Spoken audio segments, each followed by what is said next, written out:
If you like what you watch, then don't forget to follow us on Facebook and Twitter for the latest updates on The Moore Show.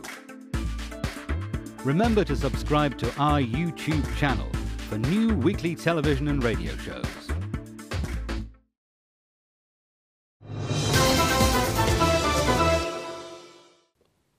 Hello, I'm Kevin Moore. On today's show, I'll be joined via video link with spiritual medium Liam Scott.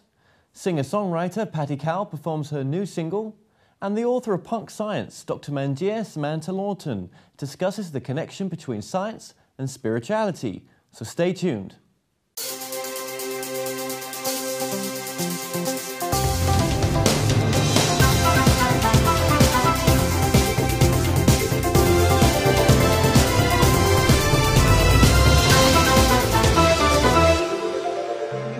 I'm now joined by Liam Scott via video link.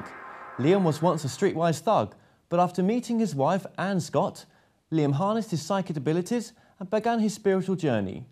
Now at the age of 75, Liam is one of the most respected spiritual mediums in the UK. Liam Scott, welcome to the show. Thank you very much, Ken. It's nice to be here. Thank you very much indeed for inviting me. Now Liam, just tell us a bit about your early years. Well, the name tells you I'm an Irishman.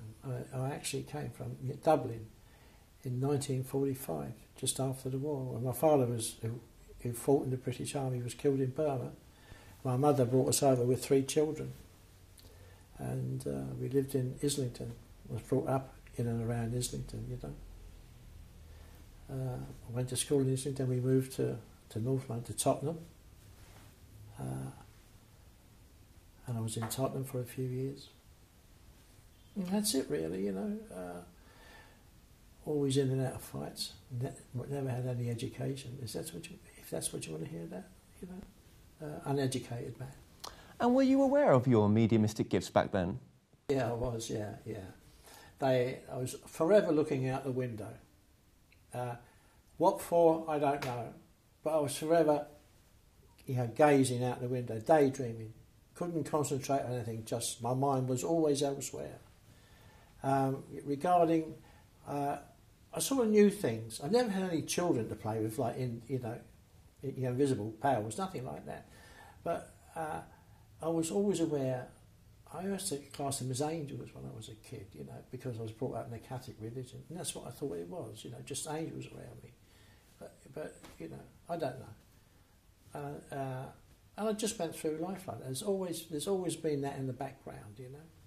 And as you get older, you know, as you become older and you leave school, you tend to leave these things behind because you're out looking to get some money to earn a living, you know, which is what I did. They're always in the background. Anytime there was any problems, I seemed to be shifted out of the way of the problems. Don't ask me why, but it always occurred, you know. So I don't know what else to say about that, really. Now, can you tell us a bit about your background as a gangster? Well, you know, a lot of people, of my age group, from the East End of London and North London, were all involved in this sort of thing. It was just part and parcel of growing up. Don't forget, there was no money around in those days, and you had to go and do something, you know. And I've never been one to take orders. I can't take orders. Even in the army, I was always getting into trouble.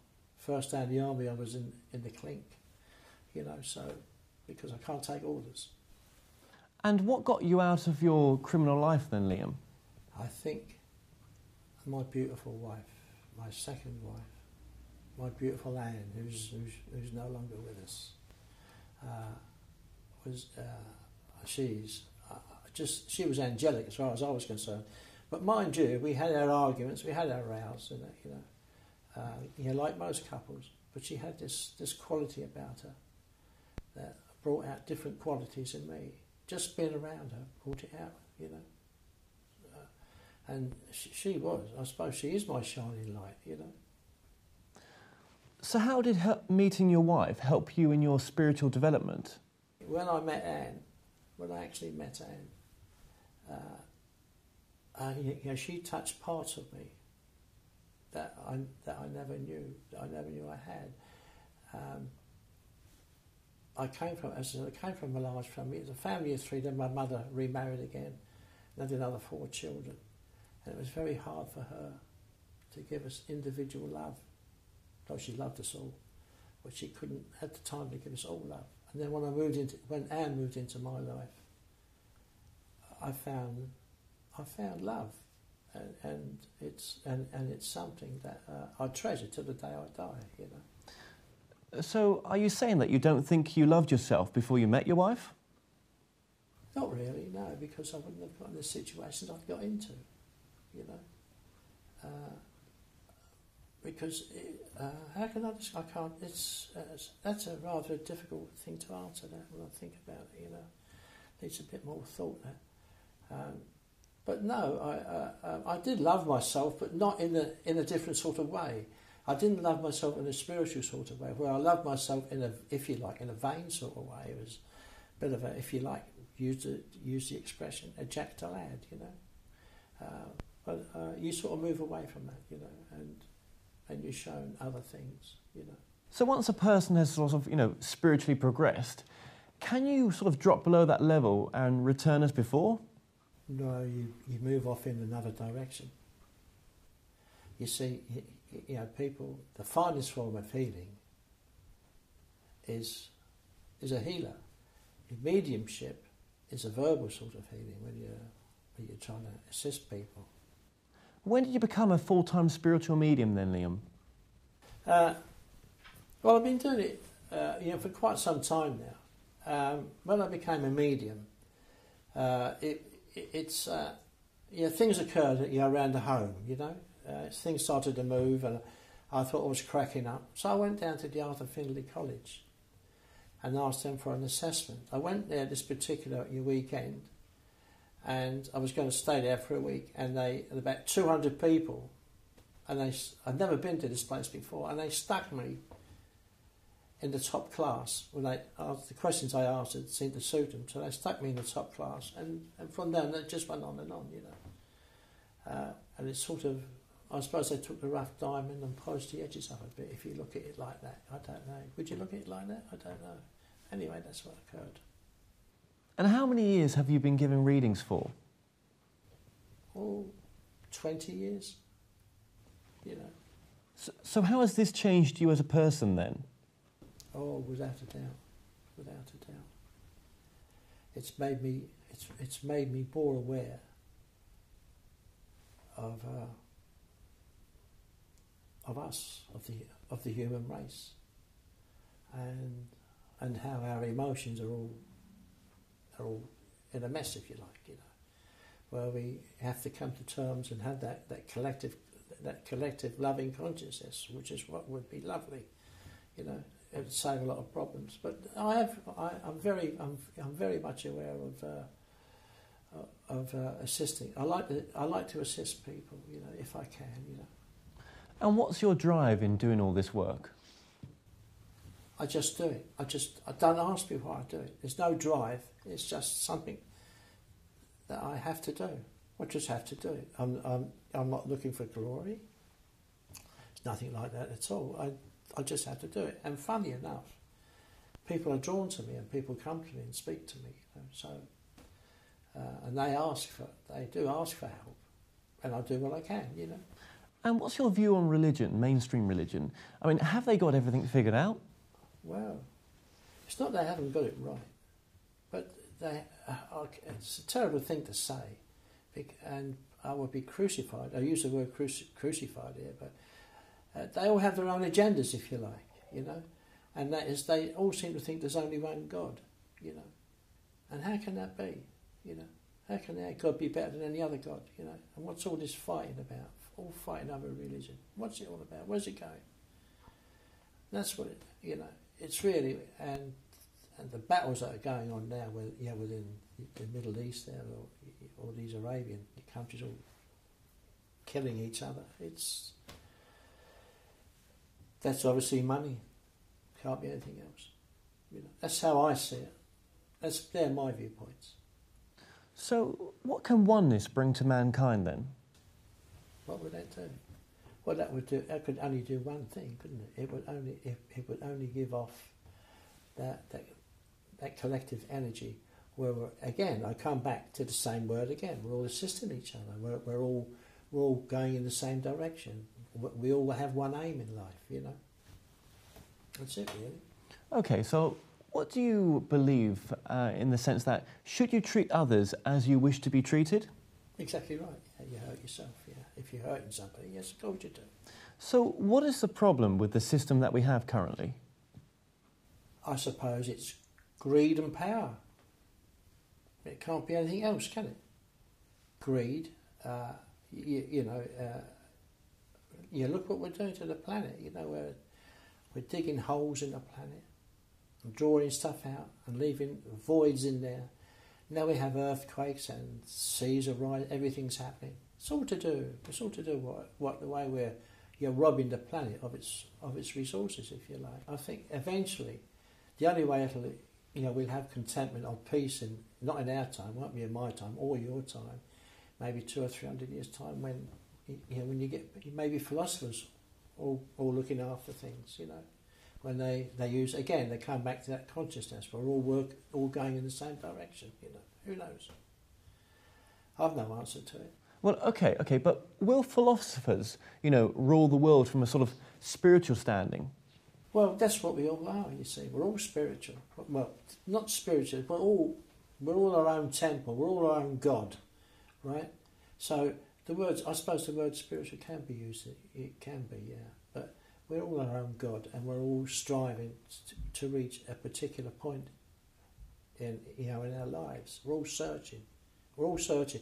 Everyone's searching for oneness. They're all searching for that.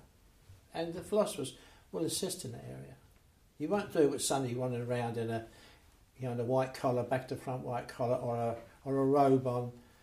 To me, that's I shouldn't say it really, but I'm going to. It's nonsense. All these, putting uniforms on. I mean, what is a uniform? It doesn't make anybody any different for you or I. But why? It's power, isn't it?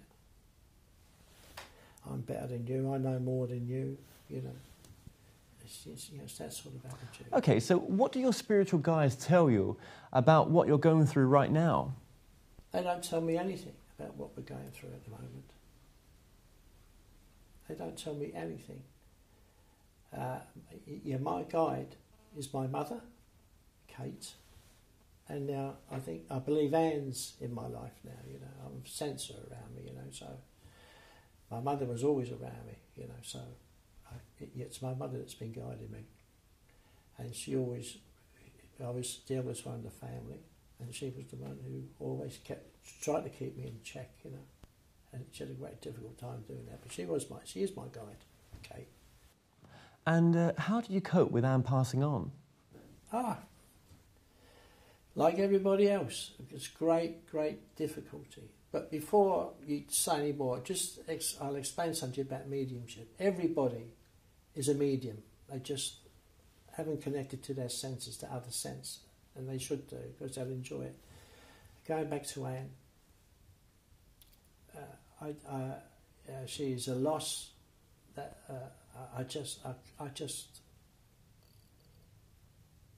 they talk about when people go that you soon get over it, but you don't get over it.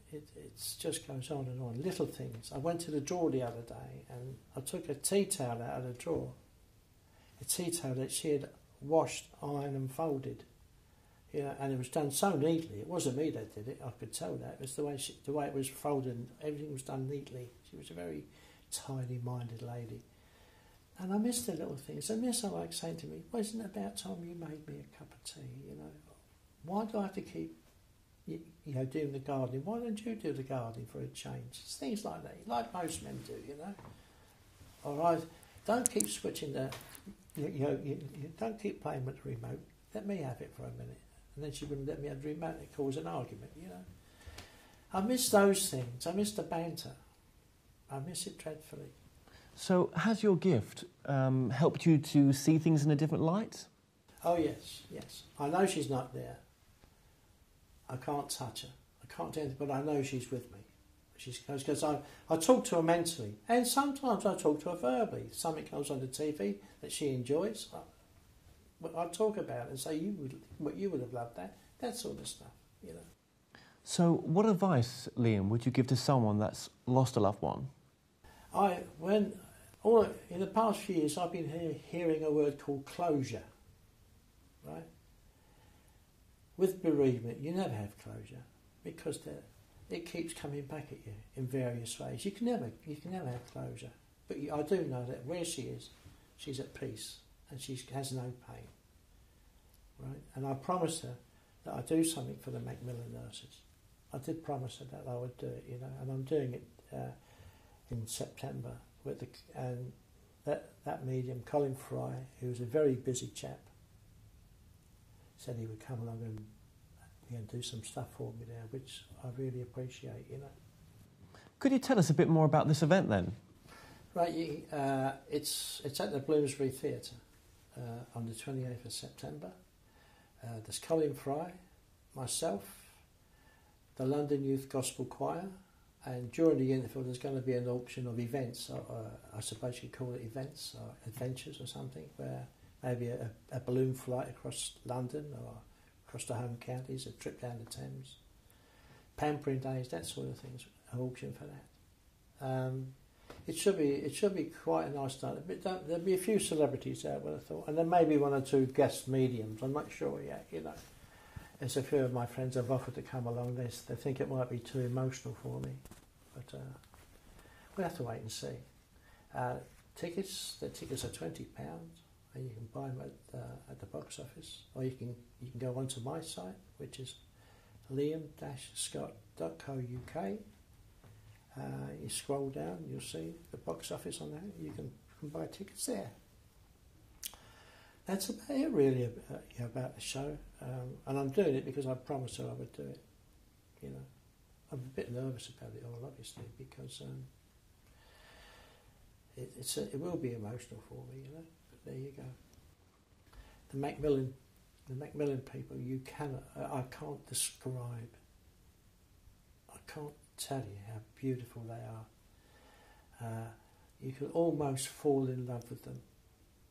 What they give off, it is just an unconditional love they give you, and they assist you in every possible way. They do things that you wouldn't dream of doing. They just take over for you. They were, and I promised them I would do something, you know. So this is what I'm doing. I'm doing it for the Macmillan people, you know, and I think they're wonderful, and they are angels without wings, no question of that. Definitely. And what message, Liam, would you like to tell the audience? Don't let a day go by without saying something nice to your partner, and try and keep away from harsh words, you know. And that way you sort of send out that unconditional sort of love. And an old saying, don't go to... Like when you go to bed, always make up, because you never ever know, you know. And just thank you for listening to me. You know, I can't say any more than that, Kevin. Really, you know, it's just strange experiences sitting in front of a camera. Thank you very much for joining us, Liam. Thank you very much for having me, Kevin. And may you have a good life. Can I wish you what I would wish myself? And that's the finest of everything. And your audience the same. Stay tuned, as after the break, Paddy Cow will be performing her new single, Have You Ever? So don't go anywhere.